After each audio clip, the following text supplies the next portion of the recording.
ನಿಮ್ಮ ಹಳೆಯ ಒಡವೆನ ಅಧಿಕ ಬೆಲೆಗೆ ಮಾರಬೇಕೆ? ಅಟಿಕಾಗೆ ಕಾಲ್ ಮಾಡಿ 8880 Attica gold company. Welcome back. Siddaramaiah ಬೆನ್ನಲ್ಲೇ ದೆಹಲಿಗೆ ಹೊರಟಿದ್ದಾರೆ ಡಿಕೆ ಶಿವಕುಮಾರ್ ಅವರು. ಡಿಕೆ ಶಿ ಮನೆಯಿಂದ ಹೊರ ಬರ್ತಾ ಇದ್ದಂತೆ ಜಯಘೋಷಗಳು ಮೊಳಗಿದಾವೆ. ಮುಂದಿನ ಸಿಎಂ ಡಿಕೆ ಶಿವಕುಮಾರ್ ಅಂತ ಅಭಿಮಾನಿಗಳು ಘೋಷಣೆ ಕೂಗಿದ್ದಾರೆ.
ಸಿದ್ದರಾಮಯ್ಯ ಅವರ ಬೆನ್ನಲ್ಲೇ ದೆಹಲಿಗೆ ಹೊರಟಿದ್ದಾರೆ ಡಿಕೆ ಶಿವಕುಮಾರ್ ಅವರು. ಸಂಜೆ 7:40ಕ್ಕೆ ವಿಮಾನದಲ್ಲಿ ಡಿಕೆ ಶಿ ದೆಹಲಿಗೆ ಪ್ರಯಾಣ ಬೆಳೆಸ್ತಾ ಇದ್ದಾರೆ. ಮತ್ತೊಂದು ಕಡೆ ಡಿಕೆ ಶಿ ಮನೆಯಿಂದ ಹೊರ ಬರ್ತಾ ಇದ್ದಂತೆ ಜಯ ಘೋಷಗಳು ಮೊಳಗಿದಾವೆ. ಮುಂದಿನ ಸಿಎಂ ಡಿಕೆ ಶಿ ಅಂತ ಅಭಿಮಾನಿಗಳು ಕೂಗಿದ್ದಾರೆ. ಸದಾಶಿವನಗರದಲ್ಲಿ ಮೊಳಗಿದೆ. ಡಿಕೆ ಶಿ ಅಭಿಮಾನಿಗಳು ಸಿಕ್ಕಾಪಟ್ಟೆ ಸೆಲೆಬ್ರೇಟ್ ಮಾಡ್ತಾ ಇದ್ದಾರೆ. ಡಿಕೆ ಶಿ ಅವರ ಮನೆಗೆ ಆಗಮಿಸಿ ಅಭಿನಂದನೆಯನ್ನ ಸಲ್ಲಿಸಿದ್ದಾರೆ ಶಾಸಕರು, ಸಚಿವರು. ಅದರಲ್ಲಿ KH ಮುನಿಯಪ್ಪ, ಶಿವರಾಜ್ ತಂಗಡಗಿ, ಶಾಸಕರಾದ ಬಿ ನಾಗೇಂದ್ರ, ನಾರಾ ಭರತ್ ರೆಡ್ಡಿ, ಆನೇಕಲ್ ಶಿವಣ್ಣ, ಬೇಳೂರು ಗೋಪಾಲ ಕೃಷ್ಣ ಸೇರಿದಂತೆ ಹಲವರು ಡಿಕೆ ಶಿ ಅವರಿಗೆ ಅಭಿನಂದನೆ ಸಲ್ಲಿಸಿದ್ದಾರೆ. ಬಿಕಾಸ್ ಮುಂದಿನ ಮುಖ್ಯಮಂತ್ರಿ ಆಗ್ತಾ ಇರುವಂತ ಕಾರಣಕ್ಕಾಗಿ ಎಲ್ಲರೂ ಕೂಡ ಅಭಿನಂದನೆಗಳನ್ನ ಸಲ್ಲಿಸ್ತಾ ಇದ್ದಾರೆ. ಕಂಗ್ರ್ಯಾಚುಲೇಷನ್ಸ್ ಹೇಳ್ತಾ ಇದ್ದಾರೆ. ಅಟ್ ದ ಸೇಮ್ ಟೈಮ್ ಅಭಿಮಾನಿಗಳು ಕೂಡ ಜೋರ್ ಮಟ್ಟದಲ್ಲಿ ಸೆಲೆಬ್ರೇಟ್ ಮಾಡ್ತಾ ಇದ್ದಾರೆ. ಈಗ ಆಲ್ರೆಡಿ ಸಿದ್ದರಾಮಯ್ಯ ಅವರು ಹೊರಟಿದ್ದಾರೆ. ಏನ್ ಕೆಲವೇ ಕ್ಷಣಗಳಲ್ಲಿ ರೀಚ್ ಆಗ್ತಾರೆ. ಅದರ ಬೆನ್ನಲ್ಲೇನೆ ಈಗ ಡಿಕೆ ಶಿ ಅವರು ಕೂಡ 7:40 ದೆಹಲಿ ಪ್ರಯಾಣವನ್ನ ಬೆಳೆಸಲಿದ್ದಾರೆ.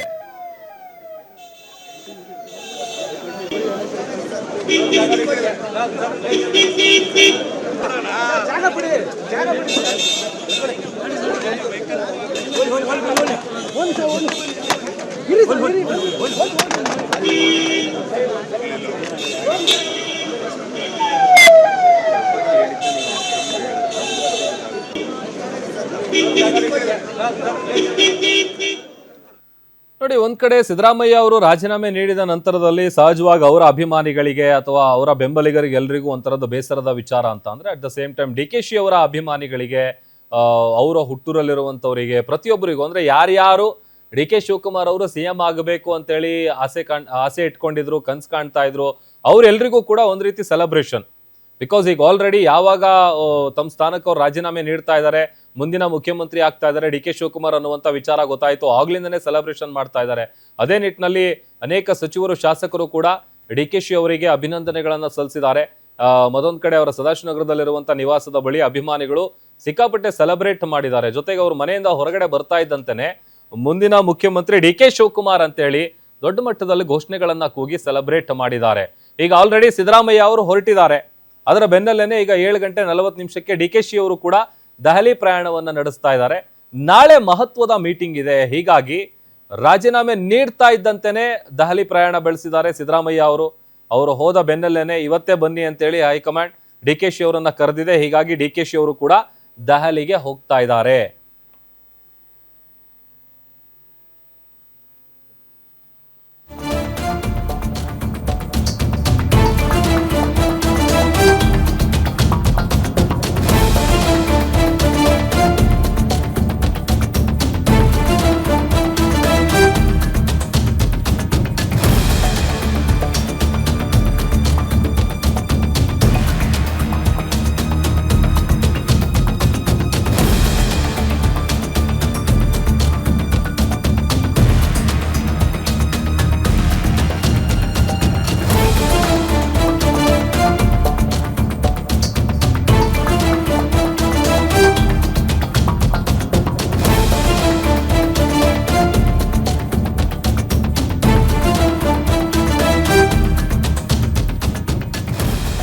ಇನ್ನು ಸಿಎಂ ಆಗಿ ಡಿಕೆ ಶಿವಕುಮಾರ್ ಪಟ್ಟಾಭಿಷೇಕಕ್ಕೆ ಕೌಂಟ್ ಡೌನ್ ಸ್ಟಾರ್ಟ್ ಆಗಿದೆ. ಸೋಮವಾರ ಡಿಕೆ ಶಿವಕುಮಾರ್ ಪ್ರಮಾಣ ವಚನ ಕಾರ್ಯಕ್ರಮ ನಡೀಬಹುದಾದಂತ ಸಾಧ್ಯತೆ ಇದೆ. ಶನಿವಾರ ಸಿಎಲ್ಪಿ ಸಭೆ ನಡೆದ್ರೆ ಅಲ್ಲಿಗೆ ಸೋಮವಾರ ಪದಗ್ರಹಣ ಆಗೋದು ಗ್ಯಾರಂಟಿ. ಸೋಮವಾರ ಸಂಜೆ ಗೋಧೂಳಿ ಲಗ್ನದಲ್ಲಿ ಡಿಕೆ ಶಿವಕುಮಾರ್ ಅವರು ಪ್ರಮಾಣ ವಚನವನ್ನ ಸ್ವೀಕರಿಸ್ತಾರೆ. ವಿಧಾನಸೌಧದ ಸ್ಟೆಪ್ ಏನಿದೆ, ಗ್ರ್ಯಾಂಡ್ ಸ್ಟೆಪ್ ಮುಂಭಾಗ ಈ ಪದಗ್ರಹಣ ಕಾರ್ಯಕ್ರಮ ನಡೆಯುತ್ತೆ. ಅದರಲ್ಲಿ ರಾಹುಲ್ ಗಾಂಧಿ ಅವರು, ಪ್ರಿಯಾಂಕಾ ಗಾಂಧಿ ವಾದ್ರಾ, ಹಾಗೇನೆ ಅವರ ಟೈಮನ್ನ ನೋಡಿಕೊಂಡು ಪ್ರಮಾಣ ವಚನ ಸ್ವೀಕಾರ ಸಮಾರಂಭವನ್ನ ನಡೆಸ್ತಾರೆ ಅನ್ನುವಂತ ಮಾಹಿತಿ ಸಿಗ್ತಾ ಇದೆ. ಈಗ ಆಲ್ರೆಡಿ ಜ್ಯೋತಿಷಿಗಳ ಬಳಿ 3 ಡೇಟ್ ಅನ್ನ ಕೇಳಿದ್ದಾರೆ ಡಿ ಕೆ ಶಿವಕುಮಾರ್ ಅವರು.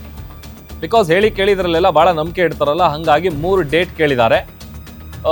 ಈಗ ಶನಿವಾರ ಏನಾದರೂ CLP ಮೀಟಿಂಗ್ ಆಯಿತು ಅಂತ ಅಂದ್ರೆ ಅಲ್ಲಿಗೆ ಸೋಮವಾರ ಆಲ್ಮೋಸ್ಟ್ ನೂತನ ಮುಖ್ಯಮಂತ್ರಿಯಾಗಿ ಪ್ರಮಾಣ ವಚನವನ್ನ ಸ್ವೀಕರಿಸ್ತಾರೆ. ಇಲ್ಲ ಅಂತ ಅಂದ್ರೆ ಈ 3 ಡೇಟ್ ಏನ್ ಕೇಳ್ಕೊಂಡ್ ಬಂದಿದಾರಲ್ಲ, ಆ 3 ಡೇಟ್ನ ಪೈಕಿ 1 ಡೇಟ್ ಅಲ್ಲಿ ಡಿ ಕೆ ಶಿವಕುಮಾರ್ ಅವರು ಪ್ರಮಾಣ ವಚನವನ್ನ ಸ್ವೀಕರಿಸಬಹುದಾದಂತ ಸಾಧ್ಯತೆ ಇದೆ. ಈಗ ರಾಜೀನಾಮೆ ನೀಡಿದ ನಂತರದಲ್ಲಿ ಏನೆಲ್ಲ ಬೆಳವಣಿಗೆಗಳಾಗ್ತಾ ಇದೆ ನಿರಂತರವಾಗಿ ನಾವು ಗಮನಿಸ್ತಾ ಇದ್ದೀವಿ. ಇನ್ನೇನು ಕೆಲವೇ ಹೊತ್ತಲ್ಲಿ ಸಿದ್ದರಾಮಯ್ಯ ಅವರು ರೀಚ್ ಆಗ್ತಾರೆ, ಹೈಕಮಾಂಡ್ ನಾಯಕರನ್ನ ಭೇಟಿ ಮಾಡ್ತಾರೆ. ಇವತ್ತು ಭೇಟಿ ಮಾಡಿ ಇವತ್ತು ನೈಟ್ ಅಲ್ಲೇ ಉಳ್ಕೊಳ್ತಾರೆ. ಮತ್ತು ನಾಳೆ ಒಂದು ಮೀಟಿಂಗ್ ಇದೆ. ಬಿಕಾಸ್ ಈಗ ಡಿ ಕೆ ಶಿವಕುಮಾರ್ ಅವರು ಕೂಡ ಇವಾಗ ದೆಹಲಿಗೆ ಹೋಗ್ತಾ ಇದ್ದಾರೆ. ಇನ್ನೇನು ಅವರು ಕೂಡ ಕೆಲವೇ ಕ್ಷಣಗಳಲ್ಲಿ ಫ್ಲೈಟ್ ಹತ್ತುತ್ತಾರೆ. ಅದೊಂದು ಕಡೆ ಪ್ರಮಾಣ ವಚನ ಸ್ವೀಕಾರ ವಿಚಾರಕ್ಕೆ ಸಂಬಂಧಪಟ್ಟಂತೆ ಈಗ ಸಿಗ್ತಾ ಇರುವಂತ ಮಾಹಿತಿ ಪ್ರಕಾರ ಶನಿವಾರ CLP ಸಭೆ ಏನಾದರೂ ನಡೆದ್ರೆ ಸೋಮವಾರ ಅಲ್ಲಿಗೆ ಪ್ರಮಾಣ ವಚನ ಸಮಾರಂಭ ಇರುತ್ತೆ, ಪದಗ್ರಹಣ ಆಗುತ್ತೆ. ಇಲ್ಲ ಅಂತ ಅಂದ್ರೆ ಈಗೇನು ಜ್ಯೋತಿಷಿಗಳ ಬಳಿ 3 ಡೇಟನ್ನು ಕೇಳ್ಕೊಂಡ್ ಬಂದಿದ್ದಾರಲ್ಲ ಡಿ ಕೆ ಶಿವಕುಮಾರ್ ಅವರು, ಆ 3 ಡೇಟ್ನ ಪೈಕಿ 1 ದಿನಾಂಕದಲ್ಲಿ ಅವರು ಮುಖ್ಯಮಂತ್ರಿಯಾಗಿ ಅಧಿಕಾರವನ್ನು ಸ್ವೀಕರಿಸಲಿದ್ದಾರೆ. ಅಲ್ಲಿಗೆ ಒಂದು ಕಡೆ ಸೆಲೆಬ್ರೇಷನ್ನು, ಮತ್ತೊಂದು ಕಡೆ ಹೈಕಮಾಂಡ್ ಲೆವೆಲಲ್ಲಿ ಅಗೇನ್ ಮತ್ತೊಂದು ಮೆಗಾ ಮೀಟಿಂಗ್ ನಡೀತಾ ಇರೋದು ಕೂಡ ಸಾಕಷ್ಟು ಕುತೂಹಲಕ್ಕೆ ಕಾರಣ ಆಗ್ತಾ ಇದೆ. ಮತ್ತಷ್ಟು ಡೀಟೇಲ್ಸ್ ಕೊಡ್ತಾರೆ ನಮ್ಮ ಸ್ಪೆಷಲ್ ಕರೆಸ್ಪಾಂಡೆಂಟ್ ವೀರೇಶ್ ದಾನಿ ದೂರವಾಣಿ ಸಂಪರ್ಕದಲ್ಲಿ ಜಾಯ್ನ್ ಆಗಿದ್ದಾರೆ. ವೀರೇಶ್, ಈಗ 7:40 ದೆಹಲಿಗೆ ಹೋಗ್ತಾ ಇದ್ದಾರೆ ಡಿ ಕೆ ಶಿವಕುಮಾರ್ ಅಂತ ಗೊತ್ತಾಗ್ತಾ ಇದೆ. ಜೊತೆಗೆ ಈ ಡಿ ಕೆ ಶಿವಕುಮಾರ್ ಅವರ ಪಟ್ಟಾಭಿಷೇಕ ಯಾವಾಗ ನಡೀಬಹುದು, ಸೋಮವಾರನ ಅಥವಾ ಅದ್ರ ಬಗ್ಗೆ ಏನ್ ಡೀಟೇಲ್ಸ್ ಗೊತ್ತಾಗಿದೆ ವೀರೇಶ್? ಪ್ರಭು, ಈಗಾಗಲೇ CM ಸಿದ್ದರಾಮಯ್ಯನವರು ಸ್ಥಾನಕ್ಕೆ ರಾಜೀನಾಮೆಯನ್ನ ಕೊಟ್ಟು ದೆಹಲಿ ಹೈಕಮಾಂಡ್ ಸಲ್ಲಿಸಲಿಕ್ಕೆ ದೆಹಲಿಗೆ ತೆರಳಿರುವಂತದ್ದು. ಇದರ ಬೆನ್ನಲ್ಲೇ DCM DK ಶಿವಕುಮಾರ್ ಅವರು ಸಹ ಈಗ ದೆಹಲಿ ಹೈಕಮಾಂಡ್ ನಾಯಕರುಗಳ ಭೇಟಿಗೆ ತೆರಳಿರುವಂತದ್ದು ಮತ್ತು ಪ್ರಮಾಣ ವಚನ ಸ್ವೀಕಾರ ಸಮಾರಂಭಕ್ಕೆ ಹೈಕಮಾಂಡ್ ನಾಯಕರುಗಳನ್ನ ಆಹ್ವಾನ ಮಾಡೋದ್ರ ಜೊತೆಗೇನೆ ಅವರಿಗೂ ಅಭಿನಂದನೆಯನ್ನು ಸಲ್ಲಿಸಲಿಕ್ಕೆ DK ಶಿವಕುಮಾರ್ ಅವರು ಸಹ ದೆಹಲಿಗೆ ತೆರಳಿರುವಂತದ್ದು. ಈಗಾಗಲೇ CM ಸಿದ್ದರಾಮಯ್ಯನವರ ರಾಜೀನಾಮೆ ಪತ್ರ ರಾಜ್ಯಪಾಲರ ಕಚೇರಿಗೆ ತಲುಪಿರುವಂತದ್ದು. ನಾಳೆ ಸಂಜೆ ರಾಜ್ಯಪಾಲರು CM ಸಿದ್ದರಾಮಯ್ಯನವರಿಗೆ ಮತ್ತೊಂದು ಬಾರಿ ಭೇಟಿ ಆಗ್ಲಿಕ್ಕೆ ಸೂಚನೆಯನ್ನು ಕೊಟ್ಟಿರುವ ಹಿನ್ನೆಲೆಯಲ್ಲಿ ನಾಳೆ ಸಂಜೆ CM ಸಿದ್ದರಾಮಯ್ಯನವರ ರಾಜೀನಾಮೆ ಅಂಗೀಕಾರ ಆದರೆ ಶನಿವಾರ ಬಹುತೇಕವಾಗಿ CLP ಸಭೆ ನಡೆಯುವಂತದ್ದು. CLP ಸಭೆಯಲ್ಲಿ ಶಾಸಕಾಂಗ ಪಕ್ಷದ ನಾಯಕನ ಹೆಸರನ್ನ ಅನೌನ್ಸ್ ಅನ್ನ ಮಾಡುವಂತದ್ದು. ಅದಾದ ಬಳಿಕವೇ ಸೋಮವಾರ ಅಂದ್ರೆ ಶಾಸಕಾಂಗ ಪಕ್ಷದ ಸಭೆ ಶನಿವಾರ ನಡೆದರೆ ಸೋಮವಾರ ಸಂಜೆ ಗೋಧೂಳಿ ಲಗ್ನದಲ್ಲಿ DCM DK ಶಿವಕುಮಾರ್ ಅವರು ಮುಖ್ಯಮಂತ್ರಿಯಾಗಿ ಪ್ರಮಾಣ ವಚನವನ್ನ ಸ್ವೀಕಾರ ಮಾಡ್ಲಿಕ್ಕೆ ಎಲ್ಲ ರೀತಿಯಾದಂತಹ ಸಿದ್ಧತೆಗಳನ್ನ ಒಂದ್ ಕಡೆ ಮಾಡ್ಕೋತಾ ಇರುವಂತದ್ದು. DCM DK ಶಿವಕುಮಾರ್ ಅವರು ಮುಖ್ಯಮಂತ್ರಿಯಾಗಿ ಪ್ರಮಾಣ ವಚನ ಸ್ವೀಕಾರ ಮಾಡೋದಕ್ಕೆ ವಿಧಾನಸೌಧದ ಗ್ರ್ಯಾಂಡ್ ಸ್ಟೆಪ್ಗಳಲ್ಲಿ ಮುಂಭಾಗದಲ್ಲಿ ಪ್ರಮಾಣ ವಚನ ಸ್ವೀಕಾರ ಮಾಡ್ಲಿಕ್ಕೆ ಒಂದ್ ಕಡೆ ಎಲ್ಲ ರೀತಿಯಾದಂತಹ ಪ್ಲಾನ್ ಅನ್ನ ಮಾಡ್ತಾ ಇರುವಂತದ್ದು. ಅದರ ಜೊತೆಗೆ ಹೈಕಮಾಂಡ್ ನಾಯಕರುಗಳಿಗೂ ಸಹ ಆಹ್ವಾನವನ್ನ ಮಾಡ್ಲಿಕ್ಕೆ DCM DK ಶಿವಕುಮಾರ್ ಅವರು ಮುಂದಾಗಿರುವಂತದ್ದು. ರಾಹುಲ್ ಗಾಂಧಿ ಮತ್ತು ಪ್ರಿಯಾಂಕಾ ಗಾಂಧಿ ಅವರ ಸಮಯವನ್ನ ಕೇಳಿಕೊಂಡು ಅವರ ಸಮಯಕ್ಕೆ ತಕ್ಕಂತೆ DCM DK ಶಿವಕುಮಾರ್ ಅವರು ಪ್ರಮಾಣ ವಚನ ಸ್ವೀಕಾರಕ್ಕೆ ಮುಂದಾಗ್ತಾ ಇರುವಂತದ್ದು. ಒಂದು ವೇಳೆ ಶನಿವಾರ CLP ಸಭೆ ನಡೆದೇ ಹೋದ್ರೆ ಬಹುತೇಕವಾಗಿ 1-2-3 ದಿನಗಳ ಕಾಲ ಪದಗ್ರಹಣ ಮುಂದೆ ಹೋಗುವಂತ ಸಾಧ್ಯತೆಗಳು ದಟ್ಟವಾಗಿರುವಂತದ್ದು. ಪ್ರಭು, ವೀರೇಶ್, ಈಗ ನಾಳೆ ಹೈಕಮಾಂಡ್ ನಾಯಕರನ್ನ ಭೇಟಿ ಮಾಡ್ತಾ ಇದಾರಲ್ಲ, ಬಹುಶಃ ನಾಳೆ ಈ ಭೇಟಿ ಎಲ್ಲ ಆದ ನಂತರದಲ್ಲಿ ಏನಾದ್ರು ಈ ವಿಚಾರ ರಿವೀಲ್ ಆಗ್ಬೋದಾ ಹೇಗೆ ಅಂತ? ಖಂಡಿತವಾಗಿಯೂ ಪ್ರಭು, ಆ ನಿಟ್ಟಿನಲ್ಲೇ ಈಗ ಒಂದು ಕಡೆ CM ಸಿದ್ದರಾಮಯ್ಯನವರು ದೆಹಲಿಗೆ ಪ್ರಯಾಣವನ್ನ ಮಾಡಿರುವಂತದ್ದು, ಇನ್ನೊಂದು ಕಡೆ DCM DK ಶಿವಕುಮಾರ್ ಅವರು ದಿಢೀರ್ನ ದೆಹಲಿ ಪ್ರಯಾಣಕ್ಕೆ ಹೋಗಿರುವಂತದ್ದು. ಮುಂದಿನ ಸರ್ಕಾರ ರಚನೆ ಯಾವ ರೀತಿ ಇರಬೇಕು ಮತ್ತು ಪ್ರಮಾಣ ವಚನ ಸಮಾರಂಭ ಯಾವ ದಿನದಿಂದ ಮಾಡಬೇಕು ಮತ್ತು ಸಚಿವ ಸಂಪುಟದಲ್ಲಿ ಯಾರೆಲ್ಲ ಇರಬೇಕು ಮತ್ತು DCM ಎಷ್ಟು ಜನರನ್ನ ಆಯ್ಕೆ ಮಾಡಬೇಕು ಅನ್ನೋ ನಿಟ್ಟಿನಲ್ಲೂ ಸಹ ನಾಳೆ ಹೈಕಮಾಂಡ್ ನಾಯಕರುಗಳ ಜೊತೆಗೆ ಒಂದು ಚರ್ಚೆ ಆಗುವಂತ ಸಾಧ್ಯತೆ ಇರುವಂತದ್ದು. CM ಸಿದ್ದರಾಮಯ್ಯನವರು ಸಹ ಅವರ ಆಪ್ತ ಬಣದಲ್ಲಿರ್ತಕ್ಕಂಥ ಕೆಲವರ ಹೆಸರನ್ನ ಹೈಕಮಾಂಡ್ ನಾಯಕರುಗಳ ಮುಂದೆ ಸೂಚಿಸಲಿಕ್ಕೆ ಮುಂದಾಗಿರುವಂತದ್ದು. ಇನ್ನೊಂದು ಕಡೆ DCM DK ಶಿವಕುಮಾರ್ ಅವರು ಅವರ ಸಂಪುಟದಲ್ಲಿ ಯಾರೆಲ್ಲ ಇರಬೇಕು, ಮೊದಲಿಗೆ ಪ್ರಮಾಣ ವಚನ ಸ್ವೀಕಾರ ಸಮಾರಂಭದಲ್ಲಿ ಎಷ್ಟು ಜನರನ್ನ ಸಂಪುಟಕ್ಕೆ ಸೇರಿಸಿಕೊಳ್ಬೇಕು ಅನ್ನೋದ್ರ ಬಗ್ಗೆನೂ ಸಹ DCM DK ಶಿವಕುಮಾರ್ ಅವರು ಚರ್ಚೆ ಮಾಡ್ಲಿಕ್ಕೆ ಮುಂದಾಗಿರುವಂತದ್ದು. ಬಹುತೇಕವಾಗಿ ನಾಳೆ ಸಂಜೆ ಒಳಗಡೆನೆ ಹೈಕಮಾಂಡ್ ನಾಯಕರುಗಳನ್ನ ಒಂದು ಸಿಗುವಂತ ಸಾಧ್ಯತೆಗಳು ಇರುವಂತದ್ದು ಮತ್ತು CLP ಸಭೆ ಯಾವಾಗ ಮತ್ತು ಪ್ರಮಾಣ ವಚನ ಯಾವಾಗ ಅನ್ನೋದು ನಿಗದಿಯಾಗುವಂತ ಸಾಧ್ಯತೆ ಇರುವಂತದ್ದು. ಪ್ರಭು, ಆಮೇಲೆ ಜಾಗದ ವಿಚಾರಕ್ಕೆ ಬರೋದಾದ್ರೆ ಈಗ ಪದಗ್ರಹಣ ಸಮಾರಂಭ ವಿಧಾನಸೌಧದ ಮುಂಭಾಗನೇ ಆಗ್ಬೋದಾ ಅಥವಾ ಬೇರೆ ಕಡೆ ಎಲ್ಲಾದ್ರೂ ಮಾಡ್ತಾರಾ, ಜಾಸ್ತಿ ಜನ ಸೇರ್ತಾರೆ ಅನ್ನುವಂತ ನಿಟ್ಟಿನಲ್ಲಿ ಅದ್ರ ಬಗ್ಗೆ ಏನ್ ಡೀಟೇಲ್ಸ್ ಇದೆ ವೀರೇಶ್? ಖಂಡಿತವಾಗಿಯೂ ಪ್ರಭು DCM DK ಶಿವಕುಮಾರ್ ಅವರು ಕೆಪಿಸಿಸಿ ಅಧ್ಯಕ್ಷರಾದ ಬಳಿಕ ಇಡೀ ರಾಜ್ಯದ ತುಂಬಾ ಅವರ ಅಭಿಮಾನಿಗಳಿರುವಂತದ್ದು ಮತ್ತು ಪಕ್ಷದ ಕಾರ್ಯಕರ್ತರು ಅವರಿಗೆ ಆದಂತಹ ಒಂದು ಅಭಿಮಾನಿಗಳ ವರ್ಗ ಇರುವಂತದ್ದು. ಆ ಹಿನ್ನೆಲೆಯಲ್ಲಿ DCM DK ಶಿವಕುಮಾರ್ ಅವರು ಮುಖ್ಯಮಂತ್ರಿಯಾಗಿ ಪದಗ್ರಹಣವನ್ನ ಮಾಡುವಂತ ಸಂದರ್ಭದಲ್ಲಿ ಲಕ್ಷಾಂತರ ಜನರು ಸೇರುವಂತ ಸಾಧ್ಯತೆಗಳು ದಟ್ಟವಾಗಿರುವ ಹಿನ್ನೆಲೆ DCM DK ಶಿವಕುಮಾರ್ ಅವರ ತಂಡದಲ್ಲಿ ಇರ್ತಕ್ಕಂಥವರು ಸಹ ಯಾವ ಸ್ಥಳದಲ್ಲಿ ಪ್ರಮಾಣ ವಚನವನ್ನು ಸ್ವೀಕಾರ ಮಾಡಿದ್ರೆ ಸೂಕ್ತ ಅನ್ನೋ ನಿಟ್ಟಿನಲ್ಲೂ ಸಹ ಈಗ ಒಂದು ಚರ್ಚೆ ನಡೀತಾ ಇರುವಂತದ್ದು. ಒಂದು ಕಡೆ DK ಶಿವಕುಮಾರ್ ಅವರ ಸಹೋದರ DK ಸುರೇಶ್, ಕುಣಿಗಲ್ ರಂಗನಾಥ್, ಎಸ್ ರವಿ ಸೇರಿದಂತೆ ಕೆಲ ಶಾಸಕರು ಸಹ ಈ ರೀತಿಯಾದಂತಹ ಸಿದ್ಧತೆಗಳಿಗೆ ಎಲ್ಲ ರೀತಿಯಾದಂತಹ ತಯಾರಿಗಳನ್ನ ಮಾಡ್ಕೋತಾ ಇರುವಂತದ್ದು. ಒಂದು ಕಡೆ ವಿಧಾನಸೌಧದ ಗ್ರ್ಯಾಂಡ್ ಸ್ಟೆಪ್ ಮುಂಭಾಗದಲ್ಲಿ ಒಂದು ಕಾರ್ಯಕ್ರಮವನ್ನ ಮಾಡಬೇಕು ಅನ್ನೋದು ಒಂದು ಕಡೆ ತಯಾರಿ ಆಗ್ತಾ ಇದ್ರೆ, ಇನ್ನೊಂದು ಕಡೆ ಕಂಠೀರವ ಕ್ರೀಡಾಂಗಣದಲ್ಲೂ ಸಹ ಪ್ರಮಾಣ ವಚನ ಸ್ವೀಕಾರ ಸಮಾರಂಭ ಮಾಡಿದ್ರೆ ಹೇಗೆ ಅನ್ನೋದ್ರ ಬಗ್ಗೆನೂ ಸಹ ಚರ್ಚೆ ಆಗ್ತಾ ಇರುವಂತದ್ದು.